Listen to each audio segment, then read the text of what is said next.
बर्दोगोरिया भन्ने बित्तिकै कैलाली जिल्लाको ऐतिहासिक, सांस्कृतिक र धार्मिक पहिचानले सुशोभित बर्दोगोरिया धामलाई दर्शाउँछ। देवभूमि तथा तपोभूमिको रूपमा सुपरिचित सुदूरपश्चिम प्रदेश, त्यसको मुटु कैलाली जिल्ला। कैलाली जिल्लाको पवित्र धार्मिक स्थलमध्ये एक हो बर्दोगोरिया बाबा मन्दिर। हो त्यही पवित्र अलौकिक धार्मिक स्थलकै नामबाट नामाकरण गरिएको जिल्लाको स्थानीय तह हो बर्दोगोरिया गाउँपालिका। यसै बर्दोगोरिया गाउँपालिका बारे केही कुरा प्रस्तुत गर्ने जमर्को गरेका छौँ। सुदूरपश्चिम प्रदेशको अस्थायी राजधानी कैलाली जिल्ला र कैलाली जिल्लाको सदरमुकाम धनगढीदेखि 72 किलोमिटर पूर्वमा अवस्थित छ बर्दोगोरिया गाउँपालिका। विश्व मानचित्रमा 28 डिग्री 25 उत्तरी अक्षांश तथा 81 डिग्री 24 पूर्वी देशान्तरमा अवस्थित रहेको छ भने समुद्र सतहदेखि 145 मिटर उचाइमा रहेको छ। हावापानीको हिसाबले उष्ण उपोष्ण समशीतोष्ण हावापानी भएको गाउँपालिका हो बर्दोगोरिया गाउँपालिका। यस गाउँपालिकाको उत्तरी दिशामा मोहनड्याल गाउँपालिका, दक्षिणमा जोशीपुर गाउँपालिका, पूर्वमा लम्कीचुहा नगरपालिका र पश्चिममा घोडाघोडी नगरपालिकासँग सिमाना जोडिएको छ। भू बनावटको हिसाबले हेर्दा नेपालका 22 तराई जिल्लाहरूमध्येको एक तराई जिल्ला कैलाली हो, जसभित्रको बर्दोगोरिया गाउँपालिकाको 2 नम्बर वडा बाहेक सबै वडा समथर भूभाग रहेको गाउँपालिका हो। राजनीतिक परिवर्तनसँगै मुलुक सङ्घीय प्रणालीमा गएको छ। सङ्घ, प्रदेश र स्थानीय तह गरी 3 तहको संरचना संस्थागत भएका छन्। नेपाल सरकारको 2073 फागुन 22 गते र त्यसपछि 2074 जेठ 8 गतेको निर्णय अनुसार स्थानीय तहहरूको सीमाङ्कन, नामाङ्कन तथा हेरफेर गरिएका छन्। त्यसै मुताबिक कैलाली जिल्लाको साबिक दोदोधरा र कोटा तुलसीपुर गाविस गरी 2वटा गाविस गाभिएर बनेको गाउँपालिका बर्दोगोरिया गाउँपालिका हो।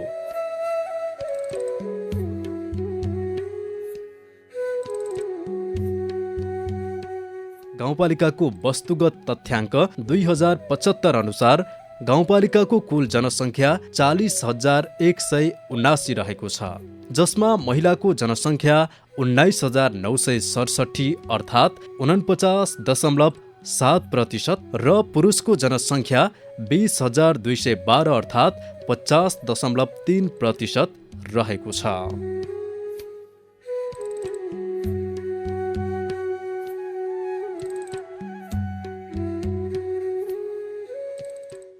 बर्दोगोरिया गाउँपालिका सम्भावना नै सम्भावनाले भरिएको गाउँपालिका हो। यहाँका समथर भूमिमा मौसम अनुसारको खेतीपाती हुन्छन्। धान, गहुँ, मकै, तोरी, मसुरो, तरकारी खेती मुख्य खाद्यान्न तथा नगदे बाली हुन्। यसका अलावा यो गाउँपालिका पर्यटनको सम्भावनाले पनि भरिपूर्ण छ। उत्तर दक्षिण भई बग्ने केही नदीनालाले यहाँका भूमि उर्वर छन्, सिंचित छन्।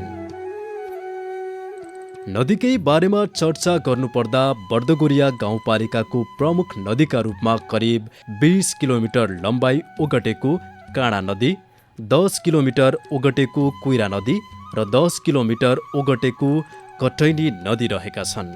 त्यसै गरी पुरैना ताल, बर्दोगोरिया ताल, पिरुवा ताल यस गाउँपालिकाका मुख्य तालका रूपमा रहेका छन्। यहाँको ताल तलैयासँगै यहाँ स्थित धार्मिक स्थलहरू पर्यटन गन्तव्य स्थल हुन्।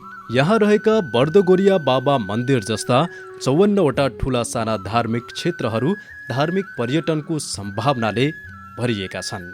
आफ्नो दैवी शक्तिका कारण होला बर्दोगोरिया बाबा मन्दिर, त्रयम्बकेश्वर शिव मन्दिर, केदारेश्वर मन्दिर, महुनियाल मन्दिर, कालिका मन्दिर, जगवाना मरुवा लगायत प्रख्यात छन्। यी शक्तिपीठहरूको आफ्नै धार्मिक, सांस्कृतिक, सामाजिक र ऐतिहासिक महत्त्व रहेको बताइन्छ।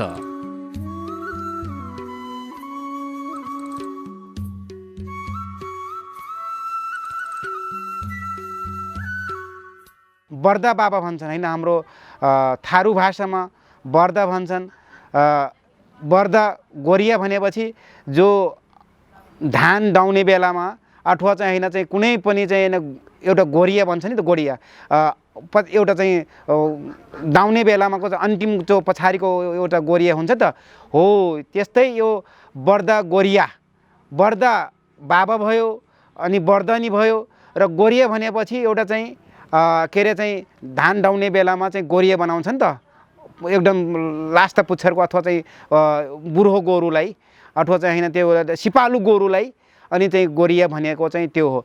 र त्यसपछिको बर्दा बाबाको अर्थ के हो कि होइन चाहिँ यो बर्दा एउटा साँरा जस्तै थियो के साँरा जस्तै बर्दा साँरा के साँरो भनेपछि जहाँ पनि होइन आफ्नो मनमर्जीले घुम्ने आफ्नो चाहिँ होइन तरिकाले साँरा त साँरा भएको होइन त्यसपछि घुम्ने त्यसपछि घुम्दै क्रममा चाहिँ होइन कसैको अब चाहिँ होइन चाहिँ धान बाली त्यसपछिको होइन गहुँ बाली जे पनि होइन त्यसको कृषि बाली उसले चाहिँ अब चाहिँ होइन चाहिँ के अरे चाहिँ नोक्सान क्षति गर्न गर्न पुग्यो के गर्दा गर्दै होइन त्यो मान्छेले धेरैले बिच्छे तर थाहा भएन नि त्यो रूप बदलेर जान्थ्यो होइन त्यो बर्दले तर चाहिँ कसैले थाहा भएन कि यो कुन शक्तिको बर्दा हो कुन कस्तो बर्दा हो कस्तो होइन यो साँरा हो के हो अनि कहाँको यो शक्ति हो भनेर चाहिँ मान्छेले थाहा भएन।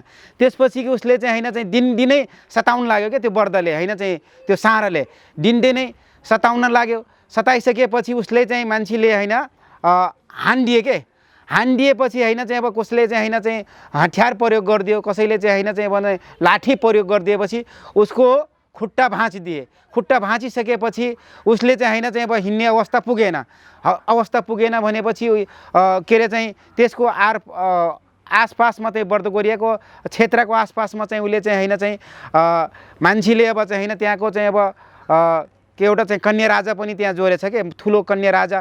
त्यसपछिको त्यसको चाहिँ होइन कन्या राजाले त्यसपछिको त्यो बर्दलाई देखिसकेपछि त्यहाँको होइन चाहिँ देवी देउटाले अथवा त्यहाँको मानिसले होइन पुर्खाली मान्छेले देखिसकेपछि त्यसलाई चाहिँ अब चाहिँ होइन हिँड्न नसक्ने अवस्था भएपछि खुट्टा उसको होइन चाहिँ अझ पनि उसको चाहिँ निशाना छ के अरे पहिचान छ खुट्टा अलिकति डुँडो जस्तो छ कि त्यो बर्दको त्यो गोरुको होइन चाहिँ बर्द गोरुको चाहिँ त्यो डुँडो जस्तो छ।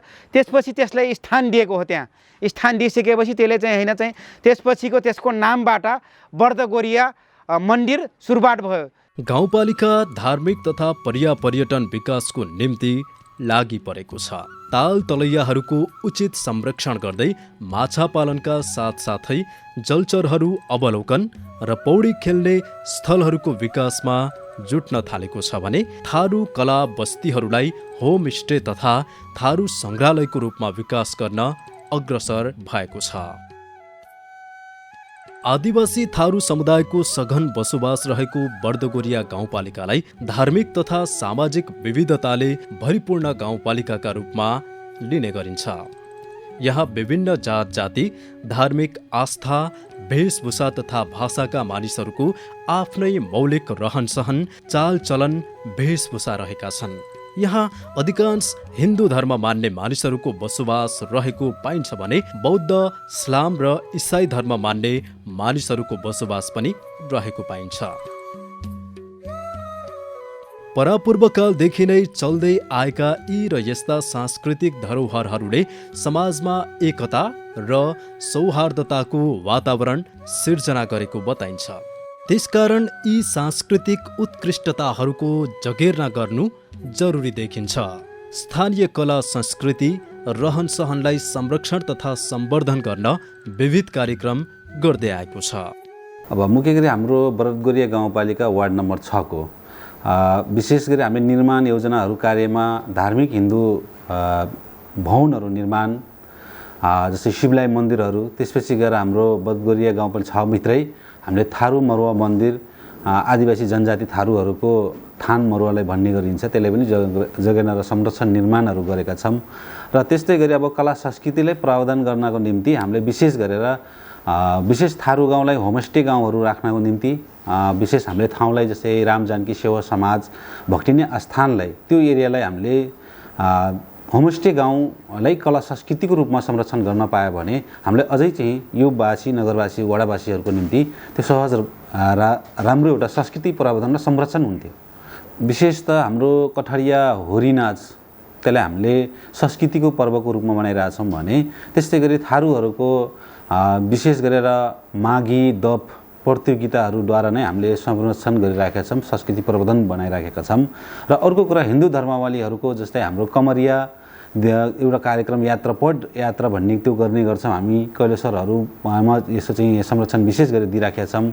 र अर्को कुरा दसैँ तिहारको बेलामा गाउँघरमा संस्कृति झल्किने गरी थारू कलाकारहरू संस्कृतिहरू मादल चाहिँ नगाएर सखिया नाचहरू त्यस्ता चाहिँ हामीले गरिरहेका छौँ भने दसैँ देवी देउताहरूको रूपमा पनि हामीले नदी नालामा जाने बेलामा रमाइलो संस्कृति एउटा चाहिँ आफ्नो जगेर्नाहरू यी यस्ता कार्यहरू गरिरहेका छौँ। र हाम्रो केही समुदायहरू जस्तै पहाडतिरको चाहिँ समुदायहरूको अछामतिरको देउडाहरू त्यस्ता कुरालाई हामीले शिवरात्रिको मेलाको दिनमा पनि विशेष प्रतियोगिताहरू गरी हामीले संरक्षणहरू जगेर्न चाहिँ गरिरहेका छौँ। गाउँपालिका गठन भएपछि यहाँ विकासको लहर आएको छ। लामो राजनीतिक अस्थिरतापछि संस्थागत भएको सङ्घीयताको प्रमुख आधारशिला नै स्थानीय तह हो। यता गाउँपालिका गठनपछि यहाँका बजार व्यवसायहरू फस्टाउन थालेका छन्। क्रमिक रूपमा उद्योग धन्दाहरू स्थापना हुन थालेका छन्। ग्रामीण परिवेशहरू बिस्तारै सहर उन्मुख हुँदै गएका छन्। बौनिया बजार, मुडा बजार यस गाउँपालिकाको प्रमुख व्यापारिक तथा प्रशासनिक केन्द्र हुन्। गाउँपालिकाले आफ्नो गतिविधिलाई तीव्रता दिएसँगै ब्याङ्क तथा वित्तीय संस्थाहरू पनि गाउँपालिका केन्द्रित हुँदै गएका छन्। NIC Asia bank, Lakshmi bank, Kanchan विकास ब्याङ्क, महालक्ष्मी विकास ब्याङ्क, नेसनल माइक्रो फाइनान्स, स्वरोजगार लघु वित्त, एनआइसी एसिया लघु वित्त, युनिक नेपाल सहित दर्जनौं ब्याङ्क तथा वित्तीय संस्थाहरू गाउँपालिकामा आफ्नो आर्थिक गतिविधिहरूलाई सञ्चालन गर्दै आएका छन्। विकासे गतिविधिले तीव्रता पाएका छन्। गाउँघरमै कालोपत्रे सडक, पुल पुल्लेसो, विद्युतीकरण, भौतिक र सूचना प्रविधिमय स्वास्थ्य चौकी, विद्यालय, प्रहरी चौकी, अस्पताल तथा स्वास्थ्य चौकीहरू निर्माण र विस्तार हुँदै गएका छन्। गाउँपालिकाभित्र केही यस्ता बस्तीहरू पनि छन् जहाँ अझै विकासे गतिविधिले गति लिन सकेको छैन, जुन बस्तीहरू नदी कटान, बाढी जस्ता प्राकृतिक विपदले गर्दा प्रताडित हुँदै आएको छ। वडा नम्बर 2 को दोदोधरा कुम्भिया क्षेत्र अति उच्च जोखिम युक्त क्षेत्र हो। वडा नम्बर 3 को पूर्वमा रानीकुण्डा, पश्चिममा बटकौवा, दक्षिणमा झाला र उत्तरमा खैरेनी बस्ती रहेको छ। वडा नम्बर 6 पनि उच्च जोखिममा रहेको छ भने वडा नम्बर 1 मध्यम जोखिममा रहेको छ। ती बस्ती लक्षित कार्यक्रम गर्दै आएको गाउँपालिका कार्यालयले बताउँछ।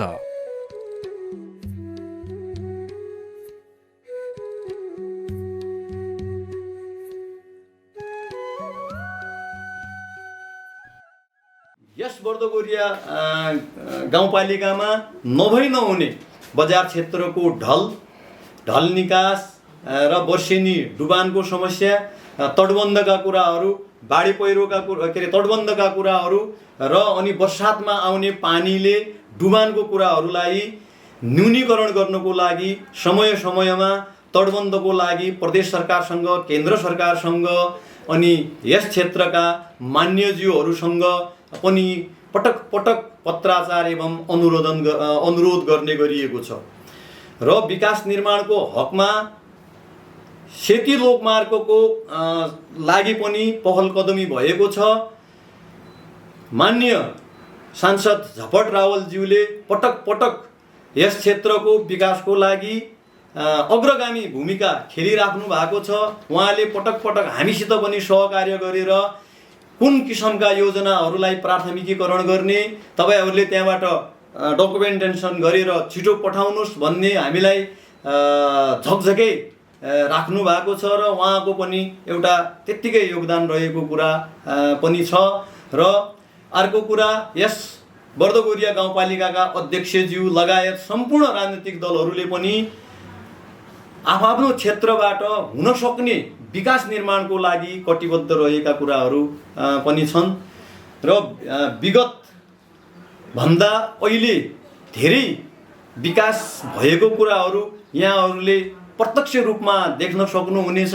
हामीले वर्णन गर्नुभन्दा पनि वास्तवमा बर्दगोरिया गाउँपालिकामा भएको विकास निर्माण के कति रहेछ त भन्ने स्वयं मूल्याङ्कन गरेपछि मात्रै अब त्यो सार्थक हुनेछ भन्ने कुरा पनि म यहाँहरूलाई जानकारी गराउन चाहन्छु।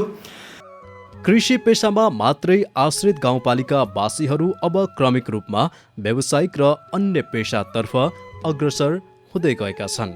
गाउँपालिकाले पनि व्यावसायिकता तथा रोजगारी सिर्जना र स्वरोजगारीको विकास गर्न वर्षेनी विभिन्न सिपमूलक कार्यक्रमहरू सञ्चालन गर्दै आएको छ। विभिन्न वर्ग समुदायलाई अनुदानका कार्यक्रम दिई स्थानीय सरकारको अनुभूति दिलाउँदै आएको छ। यस गाउँपालिका शैक्षिक दृष्टिकोणले भरिपूर्ण रहेको छ। गाउँपालिकाको घरधुरी सर्वेक्षण विवरण 2075 अनुसार यहाँ पढ्न र लेख्न नसक्नेको सङ्ख्या 12,135 अर्थात् 55.14% रहेको देखिन्छ। आधारभूत तहको सङ्ख्या 22,156 अर्थात् 30.2, माध्यमिक विद्यालय तहको सङ्ख्या 5,035 छ भने उच्च शिक्षा हासिल गर्नेको सङ्ख्या 1,142 रहेको बताइन्छ, जसलाई मध्यनजर गरेर शैक्षिक गतिविधि सम्बन्धी कार्यक्रम पनि अगाडि बढाइएको छ। साथै गाउँपालिकाले सुशासन तथा न्यायिक निरूपणको कार्य मार्फत आम नागरिकहरूलाई न्यायको अनुभूति गराउँदै आएको छ। स्थानीय निकाय र नागरिकहरूका बीचमा दोहोरो संवाद स्थापित गर्न र आम नागरिकलाई गाउँपालिकाको विकासको प्रक्रियामा रचनात्मक प्रतिनिधित्व गराउन कार्यक्रम सञ्चालन गर्दै आएको छ। सेवा प्रवाहलाई गुणस्तरीय र प्रभावकारी बनाई जिम्मेवार सरकारको भूमिका निर्वाहमा लागि परेको छ।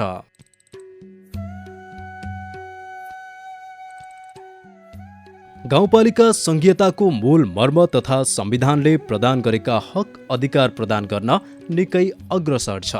स्थापना कालदेखि गाउँपालिकाले प्रविधि मैत्री तथा स्मार्ट गाउँपालिका बनाउने परिकल्पनालाई अङ्गीकार गर्नुका साथै भौतिक पूर्वाधार, सूचना प्रविधि र समाज विकासको गुणात्मकतामा जोड दिँदै आएको छ। लोकतन्त्रको आधारभूत र बलियो आधारशिला नै स्थानीय तह भएकोले गाउँपालिकाले त्यसै मुताबिक अल्पकालीनदेखि दीर्घकालीन महत्त्वको योजना छनौटदेखि योजना कार्यान्वयनमा लागि परेको छ।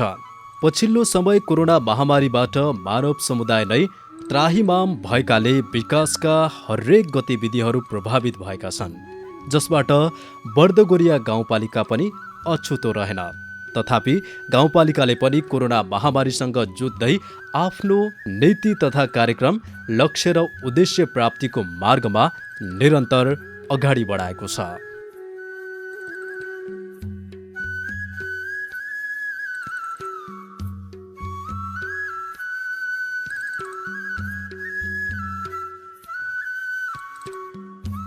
हरेक दृष्टिकोणले वैभवशाली बर्दगोरिया गाउँपालिका मुलुकको शान हो, सुदूरपश्चिम प्रदेशको पहिचान हो।